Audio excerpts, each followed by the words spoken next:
الحمد لله. الحمد لله، ريمونتادا تاريخية. ريمونتادا تاريخية، مش عشان جبنا جونين بعد ما كنا مغلوبين 1-0. لا، هي ريمونتادا تاريخية عشان دي ريمونتادا لروح الفانيلا الحمراء. يعني النهاردة أول ماتش الأهلي مثلا يلعبه من 6 شهور بروح، ان في روح، ان ده الاهلي، ان انت تبقى واثق ان انت لا، في فرصة ان انا ارجع، وفي فرصة ان انا اكسب، وفي فرصة ان انا اجيب التالت والرابع كمان. دي اول مرة تحصل من فترة كبيرة، بقالنا 6 7 8 شهور، السنة اللي فاتت كلها اول ماتش اشوف لعيبة الاهلي بجد، لعيبة الاهلي بعيدا عن المستوى وبعيدا عن الاداء، لان في عليه كلام كتير. بس انا عايز اعرف ايه يا ديانج ده؟ ايه يا ابني اللي انت عملته ده؟ يعني ديانج لم 7 لعيبه، وكان ممكن يشوطها ويجيبها جون، بس للاسف اداها لعمر كمان. يعني ده كان هيبقى احلى هدف في الدوري السنه دي بلا منازع. ما كانش يعني، حتى لو واحد عمل مثلا جون دبل كيك ولا باكورد ولا الكلام ده كله، كان هيبقى احلى جون فعلا في الموسم. لمم 6 او 7 لعيبه. انا كنت مستغرب اللي هو ايه ده، هو في ايه؟ لو مش متوقع ان الكره هتكمل معاه كده. بس الحمد لله، الحمد لله، الحمد لله على الفوز. لو تفتكروا حسين الشحات، انا قايل من ماتش مصر وتونس الماتشين، قلت يا جماعه خدوا بالكم، حسين الشحات منفجر، حسين الشحات محتاج ياخد فرصه. واديكوا شفتوا حسين الشحات جه نزل الماتش عمل ايه. فالحمد لله، الحمد لله على المكسب. وبما اننا كسبنا بقى، ف شويه بقى لايكات وسبسكرايب كده، وخليكوا لزاز، يعني خلينا بقى لزاز كده، لايك وسبسكرايب وفعل نوتيفيكيشنز، ولا فعل زر الجرس، عشان عندنا حاجات كتير نتكلم فيها. الماتش طبعا بدأ دفاعنا ما كانش موجود. يعني النادي الاهلي دفاعه ما كانش موجود. الاربعه اللي ورا دول كانوا هوا، اللي هو اي كوره بتروح من عندهم بتعدي، سواء كان هاني، سواء كان ياسين مرعي، ياسر ابراهيم، كوكا. نص الملعب حتى كنت تحس ان ايه، ان اللعيبه دي هوا، اللي هو هم مخرومين كلهم، اللي هو الكوره بتعدي يلا عدت. انفراد، في انفرادين او 3 انفرادات في اول تلت ساعه للزمالك، كانوا يعني هيقلبوا الماتش. الحمد لله ان هم ما جوش. اللي هو لعيبه الاهلي كانت نازله مهزوزه تقريبا. يعني لعيبه الاهلي كانت نازله مهزوزه، اللي هم الخطه بتاعتهم او الخطه بتاعتنا كاهلي، ان احنا هنلعب ضغط عالي، هنلعب ضغط متقدم. فتفاجئوا ان لعيبه الزمالك بتباصي الكره على الارض، فهوب كنا هنلبس 3 اجوان.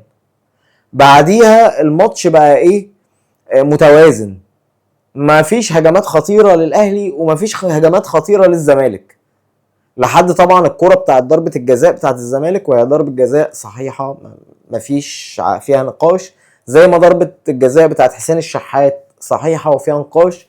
الكورة اللي اتحسبت ضربة جزاء وبعد كده الحكم رجع للفار ولغاها، انا شايف ان فيها كلام، لان هي ردت من صدره في ايده. يعني هي فعلا اول خبطة ليها كانت هنا، وبعد كده خبطت هنا. لكن الحمد لله على المكسب، الحمد لله على المكسب. بس عندي استفسار بقى، يعني انا عندي استفسار.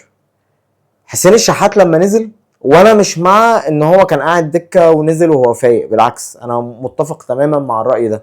يعني حسين الشحات انه يبدا في الاول، ولعيبه الزمالك لسه عندهم القوه وعندهم الطاقه والحيويه وداخلين اجواء المباراه اصلا فايقين. فحسين كان هيبقى نفس بالظبط شكل بن شرقي وتريزيجيه، اللي هو بيحاول يعدي الكره ما بتعديش وبتتقطع، لان اللعيبه لسه الباور بتاعها زي ما هو، اللعيبه لسه الطاقه بتاعتها زي ما هي.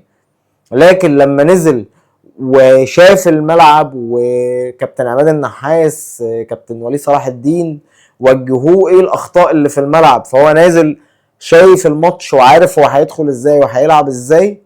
فالكره مشيت معاه، والحمد لله.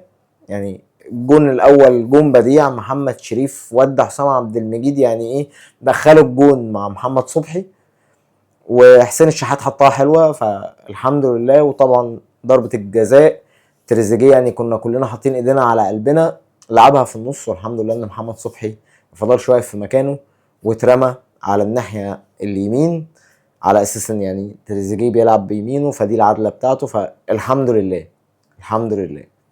لكن اللي انا عايز اسال عليه من الشوط الاول، كل الهجمات اللي الاهلي بيحاول يعملها يا اما من اقصى اليمين يا اما من اقصى الشمال، ومفيش لعب من العمق. فاكتر من كوره كانت واضحه يبقى محمد هاني جنبه مثلا محمد شريف على شماله، او جنبه محمد علي بن رمضان، جنبه بن شرقي، جنبه تريزيجيه، فهو يفضل ان هو يروح لاعب الكوره على الطرف عشان نعمل عرضيه وما بتعديش. حسام عبد المجيد كان كل الكور اللي عليها بياخدها. عشان ما بقاش ظالم، هاني مثلا عمل كام عرضيه حلوه، يعني العرضيات شكلها حلو، بس انت ما عندكش لعيبه مش بتجيد بقى التهديف بالراس، بتجيد اقتناص الكوره اصلا من وسط 2-3. والزمالك كان ساعه ما بتبقى معاك الكوره بيبقى فيه 3 أو 4 في منطقه جزائه، وخصوصا بعد ما جابوا الجون بقت التكتلات الدفاعيه كلها هو قافل. ساعه انت بتمسك الكوره تروح يمين هو بيمسك النص بيقفل المنطقه بتاعه الجزاء.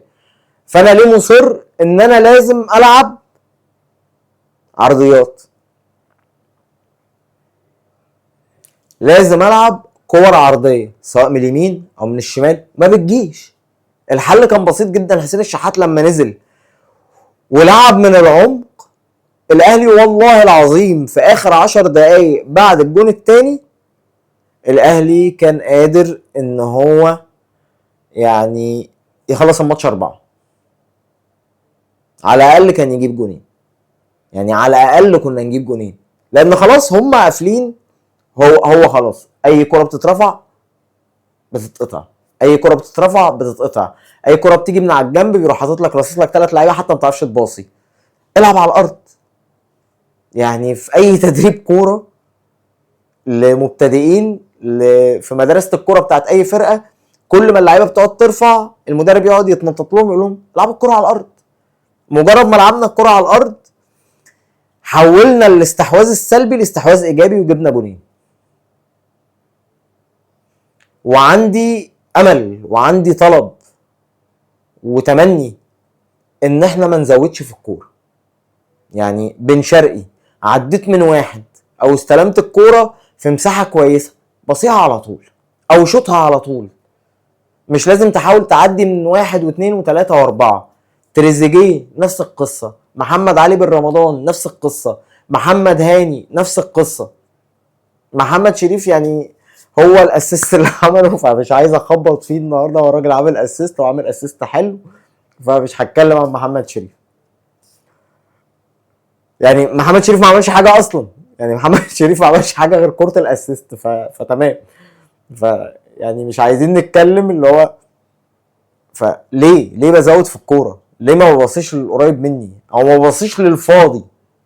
يعني في اوقات كتير كانت بتبقى لعيبه الاهلي فاضيه، ما عدا طبعا الكوره اللي كابتن ايمن الكاشف كان بيتكلم فيها ان حسين الشحات كان المفروض يرميها في الشارع اللي هناك. طب كان هيرميها بظهره يا كابتن ايمن؟ ما في 3 لعيبه حواليه، الناحيه اليمين فاضيه تماما، متفق معاك، بس هو حسين الشحات عمل الحاجه الوحيده الصح اللي ممكن تتعمل، اي حاجه تانية كانت هتبقى غلط، ان هو يقف على كورته ويمسكها ويعدل نفسه وبعد كده يشوف هيباصي لمين. لكن اقنعني بظهره ازاي، كان المفروض يغير الملعب. فالحمد لله على المكسب، الحمد لله على المكسب. مبسوط جدا طبعا بفوز النادي الاهلي، الحمد لله الحمد لله، فضل ونعمه من عند ربنا. مبسوط بعودة الروح اكتر. النهارده انا فعلا بتفرج على الاهلي، يعني انا النهارده حاسس ان انا بتفرج على الاهلي، مش بتفرج على شويه مليونيرات اهم حاجه عندهم ان هم ياخدوا مرتباتهم ومكافآت الفوز، وكسبنا خسرنا مش مهم. مبسوط بروح حسين الشحات النهارده، يعني النهارده حسين الشحات هو عايش اجواء المباراه وعايش موقفنا في الدوري، وعايش ان احنا ما ينفعش كنا نخسر الماتش ده، ما ينفعش. انت لو كنت خسرت الماتش ده فما فيش دوري، وكنت هتخش في دوامه ما يعلم بها الا ربنا، ويجي مدرب جديد يقعد يجرب هو كده كده جاي مدرب جديد، بس يبقى جاي ومعنويات اللعيبه مرتفعه، وهو جاي وانت بتنافس فاضل لك خلاص نقطتين وتبقى عادي نفس النقط، نفس عدد النقط بتاعت الزمالك. كان الحمد لله ان احنا ما دخلناش الحمد لله ان احنا ما دخلناش في النفق ده، والكلام عمال بيتوه من الواحد يعني من كتر ما تفكيري لسه في الماتش كأن الماتش لسه بيتلعب. فالحمد لله على الفوز، باذن الله نبقى نعمل حلقه تانية بكره او نعمل فيديو تاني بكره بقى نتكلم عن الماتش بشكل اوسع. والحمد لله الحمد لله الحمد لله، مبروك لكل الاهلاويه، ويا رب يا رب نكمل بالروح دي، مش بالمستوى ده، نكمل بالروح دي. ويوم ما هتبقوا بتلعبوا بالروح دي مش هنقدر ان احنا ننتقدكم مهما كان ادائكم سيء. ماليش وش انتقدك، ما انت بذلت كل مجهودك ولعبت لاخر ثانيه وعندك نفس ومقدر التيشيرت اللي انت بتلعب بيه، فانا مش هقدر انتقدك. يعني عمر كمال اللي ضيع الجون اللي كان هيقتل المباراه تماما بعد ما ديانج لمله 6-7، يا عم والله ما هنتقدك، مش هتكلم عن حد وحش النهارده. الحمد لله على المكسب. نختم دايما كلامنا بالصلاة على أشرف الخلق أجمعين سيدنا محمد عليه أفضل الصلاة والتسليم. وما تنسوش الدعاء لأهلنا في فلسطين وفي لبنان وفي سوريا وفي اليمن وفي العراق وفي السودان وفي كل البلاد العربية المتضررة، اللهم آمين. أشوفكم على خير في فيديو جديد. السلام عليكم.